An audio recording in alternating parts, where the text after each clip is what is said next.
देखिए, कैसे पता करें कि जिससे हम इलाज करवा रहे हैं या जिससे लोग इलाज करवा रहे हैं, वो एक काहिन है, एक जादूगर है। तो देखिए, भले उस इंसान की पेट तक लंबी दाढ़ी हो, टोपी पहने हुए हो, तस्बीह उसके हाथ में हो और वो कोई अल्लाह वाला बंदा नजर आ रहा हो, बट अगर उसमें ये सब निशानियां मौजूद हैं, इसका मतलब वो जादूगर है और आपको उससे फौरन बचना चाहिए।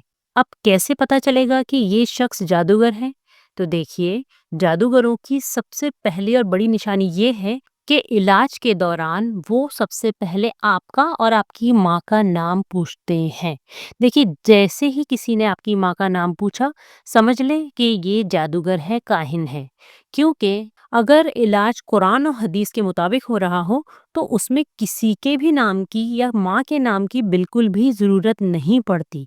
जहाँ माँ का नाम पूछा गया, समझ जाएं ये जादूगर है। इसी तरह जादूगर की दूसरी निशानी ये कि वो आपके पहने हुए कपड़े या अंडरगारमेंट्स मांगते हैं, या इसके अलावा आपके बाल या रुमाल या नाखून मांगते हैं। इसके अलावा जादूगर आपसे कहेगा कि काला बकरा, काला मुर्गा, काली मुर्गी, काला कौवा या उल्लू जैसे खास जानवर या परिंदे लेकर आओ। इसके अलावा जादूगर आपको अजीब और गरीब लिखाई वाले तावीज़ पकड़ा देगा, जिसमें अजीब अजीब नंबर, सिम्बॉल्स और ना समझने वाली लिखाई होती है, चाहे उसमें कुरानी आयत ही क्यों ना लिखी हो। और देखिए, कभी तो वो दिखने में कुरानी आयत लगती हैं, बट एक्चुअल में वो होती नहीं, वो कुछ और होता है और अक्सर वो नजासत से लिखी हुई चीज़ें होती हैं।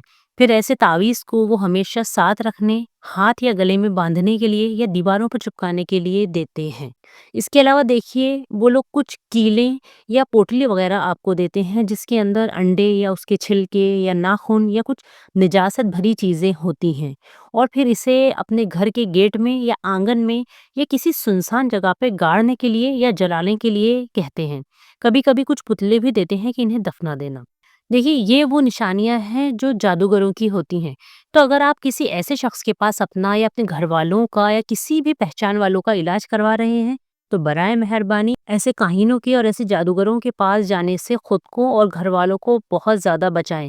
क्योंकि हदीस में आता है कि कोई शख्स अगर काहिन के पास जाए तो उसकी 40 दिन की नमाज कबूल नहीं होती। अल्लाह अकबर।